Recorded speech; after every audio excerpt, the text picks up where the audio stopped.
तो दोस्तों आज हम फिर से आपके लिए लेकर आए हैं देश दुनिया की सभी ताजा बड़ी खबरें। फटाफट एक एक कर विस्तार से आज आपको बताएंगे, तो वीडियो को अंत तक जरूर देखें। दोस्तों वीडियो बनाने में हमें काफी मेहनत लगी है, तो वीडियो को दिल से लाइक कर दे। जी दोस्तों, पहली खबर में आपको बताएंगे कि उत्तर प्रदेश में आज योगी आदित्यनाथ को लगा बड़ा झटका। बीजेपी के दो बड़े नेताओं की उत्तर प्रदेश में कोरोना से हुई मौत, भाजपा की बढ़ गई है मुश्किलें। तो वहीं आपको बताएंगे दोस्तों कि बंगाल में बीजेपी के चुनाव हारते ही अमित शाह की देश से उठी इस्तीफे की मांग, बढ़ गई है भाजपा की मुश्किलें। तो वहीं आपको बताएंगे दोस्तों कि बंगाल में चुनाव हारते ही किसानों से गुस्सा हुई बीजेपी। राकेश टिकैत समेत 12 किसानों पर भाजपा ने दर्ज करा दिया दिल्ली में केस। तो वहीं आपको बताएंगे दोस्तों कि मध्य प्रदेश में हुए उपचुनाव में भी भाजपा का हुआ सीपड़ा साफ। कांग्रेस पार्टी के उम्मीदवारों को मिली जबरदस्त जीत, मध्य प्रदेश में नहीं खुला बीजेपी का खाता। तो वहीं आपको बताएंगे दोस्तों कि बंगाल में जीत के बाद कांग्रेस अध्यक्ष सोनिया गांधी ने फोन पर की है ममता बनर्जी से बात, दी है जीत की बधाई। तो वहीं आपको बताएंगे दोस्तों कि दिल्ली में ऑक्सीजन की कमी को लेकर आज फिर से सुप्रीम कोर्ट ने मोदी को लगाई फटकार, कहा सोमवार रात तक ऑक्सीजन की ना हो दिल्ली में कहीं कमी, सुधारे मोदी नहीं तो करेंगे आप पर केस। तो सभी खबरों को आपको एक एक कर बताएंगे दोस्तों, वीडियो को दिल से लाइक कर दें। इसी बीच बढ़ते दोस्तों अगली खबर की ओर। तो उत्तर प्रदेश में योगी को लगा कोरोना से बड़ा झटका, भाजपा के दो बड़े नेताओं की आज यूपी में कोरोना से मौत, योगी के उड़े हो। जी दोस्तों, आपको बता दिए बड़ी खबर सामने निकल कर आई दोस्तों कि उत्तर प्रदेश में कोरोना की वजह से आज भाजपा को बड़ा झटका लगा है। यूपी में कोरोना से आज दो बीजेपी नेताओं की मौत हो गई है, जिसके बाद योगी की मुश्किलें बढ़ गई हैं। दरअसल आपको बता दें कि यूपी में बीजेपी के प्रदेश प्रवक्ता डॉक्टर मनोज मिश्रा और मछली शहर के पूर्व भाजपा सांसद रामचरित निषाद का कोरोना की वजह से मौत हो गई है। भाजपा के प्रदेश प्रवक्ता मनोज मिश्रा का कानपुर के एक निजी अस्पताल में इलाज चला था, जहां पर उन्हें ऑक्सीजन नहीं मिली थी और इसके चलते उनकी अस्पताल में ही कोरोना की वजह से मौत हो गई। जबकि पूर्व सांसद रामचरित निषाद का इलाज नोएडा के कैलाश अस्पताल में चल रहा था। वहीं आपको बता दें कि सांसद रामचरित निषाद का इलाज जब चल रहा था तो उनकी तबीयत लगातार कोरोना की वजह से बिगड़ती जा रही थी। वहीं आपको बता दें कि सांस लेने में उन्हें काफी तकलीफ हो रही थी, जिसके बाद 4 दिन अस्पताल में भर्ती होने के बाद आज उनकी भी मौत हो गई। तो ये बड़ी अपडेट आई दोस्तों कि दो बीजेपी के बड़े नेताओं की आज उत्तर प्रदेश में कोरोना की वजह से मौत हो गई है। इसी बीच बढ़ते दोस्तों अगली खबर की ओर। तो बंगाल में बीजेपी के हारते ही अमित शाह के देश से उठी इस्तीफे की मांग, भाजपा की बड़ी मुश्किलें। जी दोस्तों, आपको बता दें बड़ी खबर सामने निकल कर आई दोस्तों कि पश्चिम बंगाल विधानसभा चुनाव में बीजेपी के हार के बाद अब भाजपा की मुश्किलें बढ़ गई हैं और देश से गृह मंत्री अमित शाह के इस्तीफे की मांग उठने लगी है। दरअसल आपको बता दें कि एनसीपी पार्टी ने केंद्रीय गृह मंत्री का आज इस्तीफा मांगा है और ट्वीट कर भाजपा का वादा याद दिलाया है। दरअसल आपको बता दें कि जब पश्चिम बंगाल में विधानसभा चुनाव हो रहे थे तो बंगाल में हिंसा हुई थी और तब गृह मंत्री अमित शाह ने ममता बनर्जी का इस्तीफा मांगा था और गृह मंत्री अमित शाह ने कहा था कि मैं तब इस्तीफा दूंगा जब जनता मुझसे इस्तीफा मांगेगी। भाई आपको बता दें कि अब राष्ट्रवादी कांग्रेस सहित शिवसेना ने भाजपा के गृह मंत्री अमित शाह का इस्तीफा मांगा है और कहा है कि अब पश्चिम बंगाल में भी भाजपा चुनाव हार गई और पूरे देश में कोरोना महामारी भी गृह मंत्री अमित शाह और मोदी से नहीं रुक रही है, इसलिए इन नेताओं को अपने पद से इस्तीफा दे देना चाहिए। तो बड़ी अपडेट आ रही है कि एनसीपी ने अब गृह मंत्री अमित शाह के इस्तीफे की मांग कर दी है और भाजपा की मुश्किलें बढ़ गई हैं। इसी बीच बढ़ते दोस्तों अगली खबर की ओर। तो बंगाल में चुनाव हारते ही किसानों पर किया भाजपा ने एफआईआर दर्ज, राकेश टिकैत समेत 12 किसानों पर दिल्ली में भाजपा ने कराई एफआईआर दर्ज। दोस्तों आपको बता दें ये बड़ी खबर सामने निकल कर आई दोस्तों कि पश्चिम बंगाल में बीजेपी चुनाव हारी, जिसके बाद किसानों ने दिल्ली से ऐलान किया कि अगर भाजपा ने तीनों कृषि कानून रद्द नहीं किए तो जो हाल बंगाल में भाजपा का हुआ है वही हाल किसान पूरे देश में बीजेपी का करेंगे और हर जगह से बीजेपी चुनाव हारेगी। भाई आपको बता दें कि किसानों के इस बयान के बाद भाजपा गुस्से में है और भाजपा किसानों से नाराज होकर अब किसानों को जेल में डालने की शुरुआत कर चुकी है।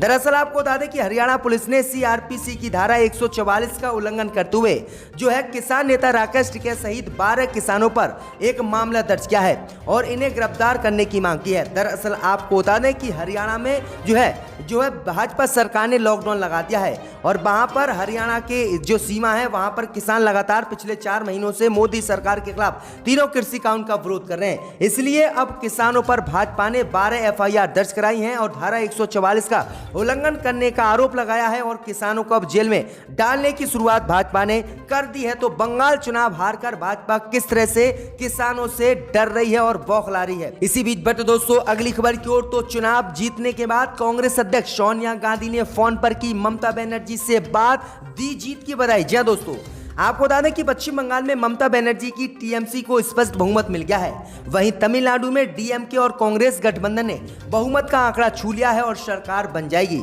इस बीच कांग्रेस अध्यक्ष सोनिया गांधी ने टीएमसी कांग्रेस प्रमुख ममता बनर्जी और द्रमुक प्रमुख एमके स्टालिन को फोन कर विधानसभा चुनाव में जीत की बधाई दी है। एक और पश्चिम बंगाल में कांग्रेस का खाता भी नहीं खुला और कांग्रेस जो है ममता बनर्जी के खिलाफ लड़ रही थी, तो वहीं दूसरी ओर तमिलनाडु में वह द्रमुक के साथ गठबंधन में थी। वहीं आपको बता दें कि पांचों राज्य के विधानसभा चुनावों में से 4 राज्यों में कांग्रेस का प्रदर्शन काफी खराब रहा, लेकिन कांग्रेस का प्रदर्शन खराब होने के साथ साथ बंगाल में कांग्रेस का खाता भी नहीं खुला, लेकिन एक राज्य में कांग्रेस ने अपने गठबंधन के साथ सरकार बना ली और उसके बाद सोनिया गांधी ने फोन कर ममता बनर्जी और एमके स्टालिन को बधाई दी है जीत की। तो ये बड़ी अपडेट आ रही दोस्तों। इसी बीच बढ़ते दोस्तों अगली खबर की ओर। तो उत्तर प्रदेश पंचायत चुनाव में अखिलेश और शिवपाल हुए एक साथ, तो इटावा में भाजपा का हुआ सुपड़ा साफ नहीं खुला। यूपी में जिला पंचायत में बीजेपी का खाता। जी दोस्तों, आपको बता दें कि उत्तर प्रदेश पंचायत चुनाव में अखिलेश यादव और शिवपाल यादव इटावा में एक साथ मिल गए और इटावा में मिलने के बाद भाजपा का यहां पर पत्ता साफ अखिलेश यादव ने कर दिया है। दरअसल आपको बता दें कि इटावा में जहां विधानसभा और लोकसभा चुनावों में बीजेपी समाजवादी पार्टी को करारी हार दे रही थी, लेकिन आज प्रयोग के तौर पर समाजवादी पार्टी के मुख्य नेता अखिलेश यादव और शिवपाल यादव एक साथ मिलकर आए और दोनों ने ही गठबंधन कर लिया। तो इटावा में जितनी भी जिला पंचायत की सीटें थी वो सब की सब भाजपा हार गई है। 24 सीटों में से 18 सीटों पर जो है अखिलेश यादव आगे चल रहे हैं, जबकि भाजपा यहां पर सिर्फ 2 सीटों पर आगे चल रही है और भाजपा का यहां पर खाता खुलता हुआ भी नहीं दिख रहा है। तो इटावा की सभी सीटों पर भाजपा बुरी तरह से चुनाव यूपी में हार रही है। इसी बीच बढ़ते दोस्तों अगली खबर की ओर। तो दिल्ली में ऑक्सीजन की कमी को लेकर मोदी अमित शाह को सुप्रीम कोर्ट ने लगाई फिर से फटकार। कहा सोमवार तक अगर हालात नहीं सुधरे तो डालेंगे तुम्हें जेल में, करेंगे केस। जी दोस्तों, आपको बता दें कि देश की राजधानी दिल्ली में ऑक्सीजन की कमी को लेकर मचे हाहाकार के बीच सुप्रीम कोर्ट ने एक बार फिर से केंद्र की मोदी सरकार को फटकार लगाई है और केंद्र की मोदी सरकार से सुप्रीम कोर्ट ने कहा है कि ऑक्सीजन की जो कमी हैगी दिल्ली में उसको तत्काल पूरा कर दिया जाए। अगर ऐसा नहीं किया गया तो हम तुम पर केस दर्ज करेंगे और अब तुम्हें जेल में डालेंगे।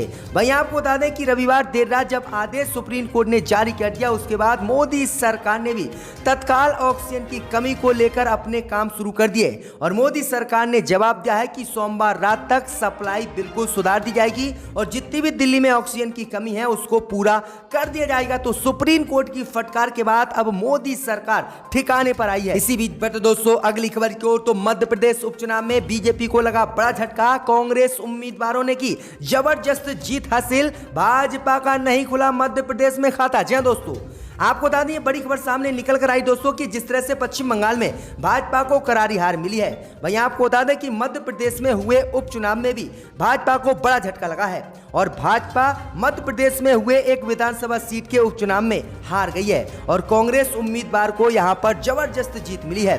दरअसल आपको बता दें कि मध्य प्रदेश की दमोह विधानसभा सीट के लिए हुए उपचुनाव में कांग्रेस प्रत्याशी अजय टंडन ने अपने निकटतम प्रतिद्वंदी और भाजपा उम्मीदवार राहुल सिंह लोधी को 17,097 वोटों से हरा दिया है और इस सीट पर अपना कब्जा जमा लिया है। जबकि मध्य प्रदेश में भाजपा की सरकार चल रही है। तो ये बड़ी अपडेट आ रही है कि भाजपा को मध्य प्रदेश में भी बड़ा झटका लगा है। इसी बीच बढ़ते दोस्तों अगली खबर की ओर। तो बंगाल में टीएमसी की जीत के बाद बीजेपी के दफ्तरों में टीएमसी कार्यकर्ताओं ने लगाई आग, दौड़ा दौड़ा कर पिटे भाजपा कार्यकर्ता। जी दोस्तों, आपको बता दें कि पश्चिम बंगाल विधानसभा चुनाव में नतीजों के बाद जिस तरह से टीएमसी को पूर्ण बहुमत मिला है और ममता बनर्जी की पश्चिम बंगाल में फिर से सरकार बनी है, उसके बाद भाजपा की मुश्किलें बढ़ गई हैं। भाई आपको बता दें कि टीएमसी के जीत के बाद बीजेपी के दफ्तरों में जमकर हिंसा हुई है और टीएमसी के कार्यकर्ताओं ने बीजेपी के दफ्तरों को आग लगाई है और बीजेपी के कार्यकर्ताओं को दौड़ा दौड़ा कर बुरी तरह से बंगाल में पीटा है।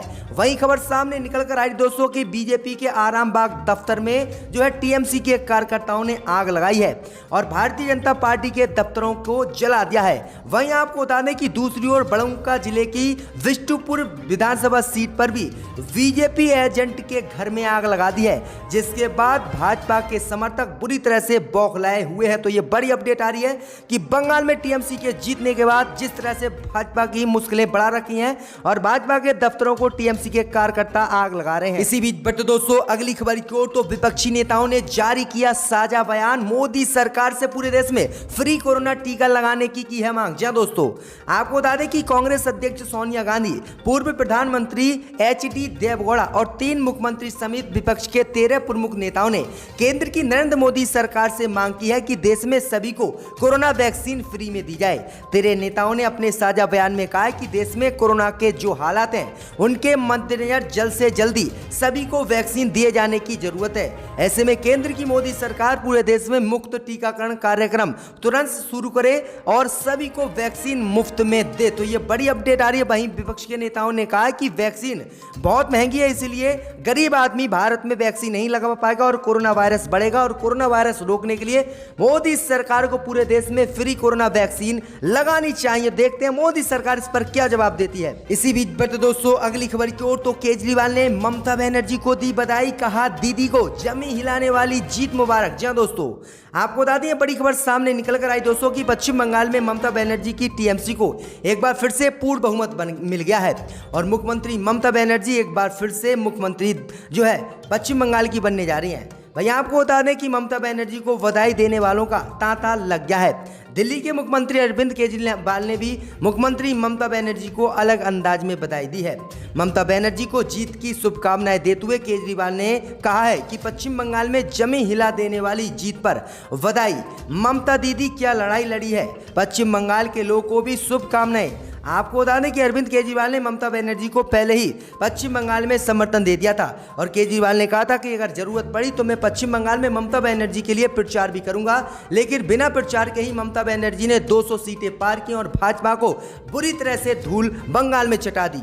इसी बीच दोस्तों अगली खबर की ओर तो टीएमसी की बंगाल में जीत से भड़की कंगना रनावत, कहा बांग्लादेशियों की वजह से जीती है ममता बनर्जी। जी दोस्तों, आपको बता दें कि पश्चिम बंगाल में एक बार फिर से ममता बनर्जी को पूर्ण बहुमत मिला है और ममता बनर्जी की एक बार फिर से बंगाल में सरकार बनने जा रही है। भाई आपको बता दें कि बंगाल में ममता बनर्जी की जीत पर अब कंगना रनावत गुस्सा हो गई हैं और कंगना रनावत ने ममता बनर्जी पर आरोप लगाया है कि बांग्लादेशियों की वजह से ममता बनर्जी पश्चिम बंगाल में चुनाव जीती हैं। दरअसल आपको बता दें कि पिछले काफी दिनों से जो है कंगना रनावत लगातार भाजपा का समर्थन कर रही हैं और भाजपा के लिए वह वोट भी मांगती दिखी हैं। इसी बीच ये बड़ी अपडेट आ रही है कि किस तरह से कंगना रनावत गुस्सा ममता बनर्जी की जीत पर हुई हैं।